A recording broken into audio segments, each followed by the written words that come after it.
Sports journalist association of Gujarat આયોજિત આજના award કાર્યક્રમમાં આપણી સૌની સાથે મંચ ઉપર ઉપસ્થિત સાંસદ શ્રી નરહરિભાઈ અમીન, અમદાવાદ મહાનગરપાલિકાના મેયર શ્રીમતી પ્રતિભાબેન જૈન, ઓલિમ્પિક રમતવીર પદ્મશ્રી સુશ્રી મીરાબાઈ ચાનુ, ઇન્ડિયન ઓલિમ્પિક એસોસિએશનના vice president Shri Ajaybhai Patel, sports એસોસિએશનના પ્રમુખ શ્રી તુષારભાઈ ત્રિવેદી, સેક્રેટરી શ્રી નરેન્દ્ર પંચોલી,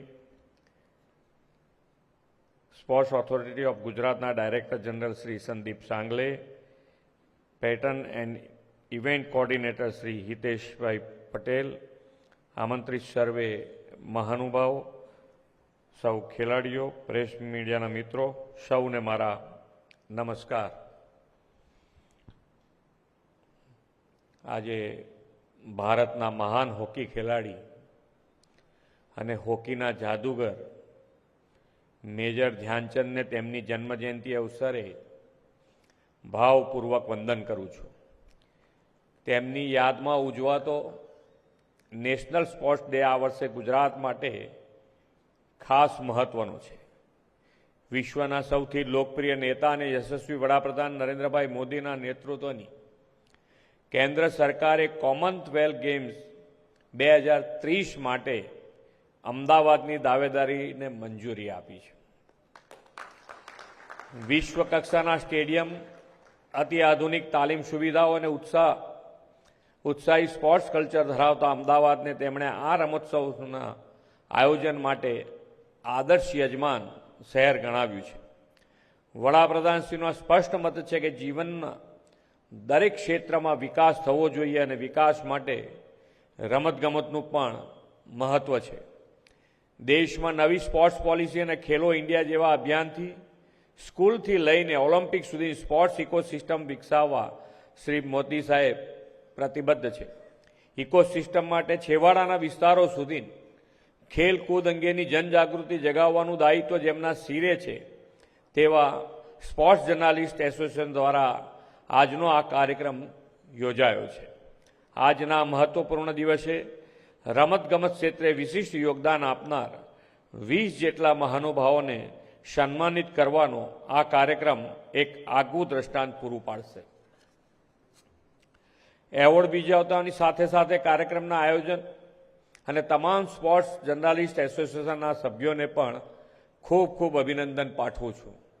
અમદાવાદમાં કોમનવેલ્થ વેઇટલિફ્ટિંગ ચેમ્પિયનશિપ ચાલી રહી છે અને આપણી વચ્ચે ઓલિમ્પિક અને કોમનવેલ્થ ચેમ્પિયનશિપમાં મેડલ જીતીને દેશનું ગૌરવ વધારનાર સુશ્રી મીરાબાઈ ચાનુ પણ ઉપસ્થિત છે.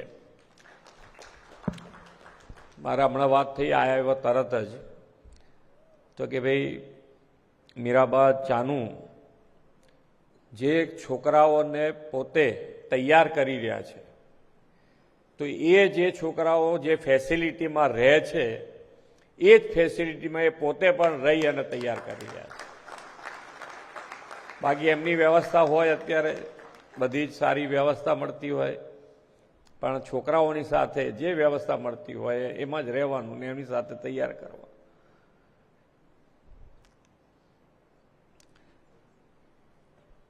તેમને પણ આ અવસરે તેમની સિદ્ધિ બદલ ખૂબ ખૂબ અભિનંદન પાઠવું છું. નેશનલ સ્પોર્ટ્સ ડે બીજી એક રીતે પણ યાદગાર બની રહેવાનો છે.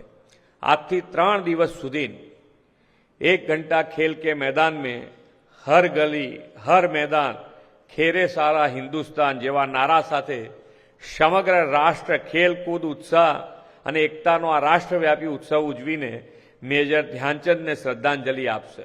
આ 3 દિવસ બધાએ રમવાનું છે. જેને જે ગેમ જેને જે અનુકૂળ હોય બધી દરેક પણ રમવું જરૂરી છે. પણ મેઇન વસ્તુ શું છે, ખેલકૂદમાં ખેલદિલી જરૂરી છે.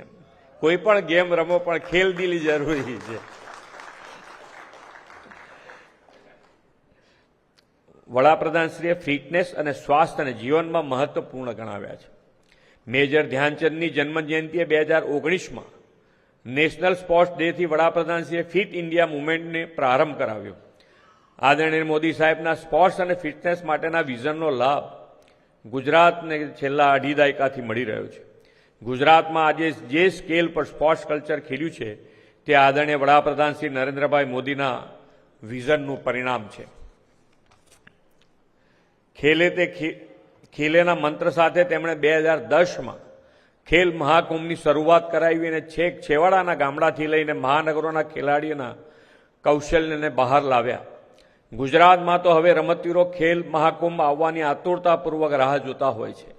ખેલ મહાકુંભ 3.0માં રેકોર્ડ બ્રેક 71 લાખથી વધુ ખેલાડીઓએ ભાગ લીધો.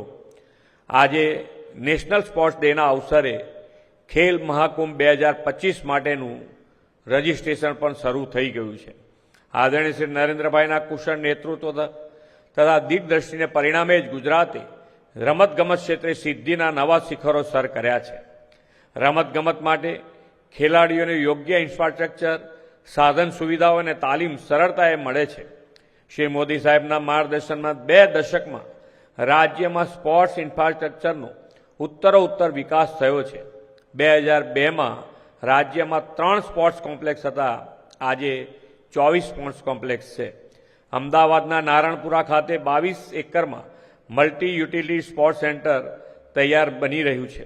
વિશ્વના સૌથી મોટા નરેન્દ્ર મોદી સ્ટેડિયમની પાસે 233 એકરમાં સરદાર વલ્લભભાઈ પટેલ સ્પોર્ટ્સ એન્કલેવનું પણ નિર્માણ થઈ રહ્યું છે. દિવ્યાંગ એથ્લેટિક્સ માટે para athletic high performance centre પણ બનાવાઈ રહ્યું છે. રાજ્યના દિવ્યાંગ પેરા ખેલાડીઓ પણ છેલ્લા 2 વર્ષમાં આંતરરાષ્ટ્રીય અને રાષ્ટ્રીય સ્તરોમાં 44 ગોલ્ડ અને 44 સિલ્વર અને બ્રોન્ઝ મેડલ મેળવી ગુજરાતનું ગૌરવ વધાર્યું છે.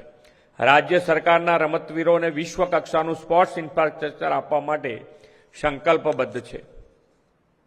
વડાપ્રધાનશ્રીના નેતૃત્વમાં ગત 1 દશકમાં દેશના સ્પોર્ટ્સ કલ્ચરમાં પણ ખૂબ મોટું પરિવર્તન આવ્યું છે. તાજેતરમાં જ હમણાં અહીંયાથી આપણા સાંસદશ્રી જે કહેતા હતા એ જ વાત છે કે સાંસદના સત્રમાં રાષ્ટ્રીય ખેલ પ્રશાસન વિધેયક 2025 અને રાષ્ટ્રીય ડોપિંગ સંશોધન વિધેયક 2025 પારિત કરીને મોદી સરકારે ખેલાડીઓના હિતના રક્ષણનું ઐતિહાસિક પગલું ભર્યું છે. સાથે જ ભારતને વૈશ્વિક રમતગમત પાવર હાઉસ અને 2036 ઓલિમ્પિક રમતો સહિત આંતરરાષ્ટ્રીય રમતગમત કાર્યક્રમોમાં મજબૂત દાવેદારી કરવાના ઉદ્દેશ સાથે સ્પોર્ટ્સ પોલિસી 2025 પણ જાહેર કરી છે. તેમણે દેશવ્યાપી ખેલો ઇન્ડિયા કાર્યક્રમ શરૂ કરાવ્યો છે અને ખેલ પ્રતિભાને પોતાનું ખેલ કૌશલ્ય ઝળકાવવાની તક પૂરી પાડી છે. તેમણે એથ્લેટિક્સ માટે શ્રેષ્ઠ તાલીમ, કન્ડિશનિંગ અને ઉત્તમ ઇન્ફ્રાસ્ટ્રક્ચર ઊભું કર્યું છે. આવા સ્પોર્ટ્સ કલ્ચરને કારણે આંતરરાષ્ટ્રીય સ્પર્ધામાં દેશના રમતવીરો દિવસે ને દિવસે વધુ મેડલ્સ લાવતા થયા છે. પેરા ઓલિમ્પિક્સમાં રમતોમાં પણ આપણા ખેલાડીઓ વિશ્વમાં ઝળક્યા છે. વડાપ્રધાન શ્રી નરેન્દ્રભાઈ મોદીના નેતૃત્વમાં ભારત આત્મનિર્ભર બની રહ્યું છે. તેવા સમયે આપણે દેશમાં જ બનેલા સ્વદેશી ઉત્પાદન, રમતગમતના સાધન સામગ્રી ખરીદીને આત્મનિર્ભર ભારત અને વિકસિત ગુજરાતથી વિકસિત ભારતના નિર્માણમાં યોગદાન આપીએ એ જ અપેક્ષા સાથે વિરમું છું. ભારત માતા કી જય. વંદે માતરમ. જય જય ગરવી ગુજરાત.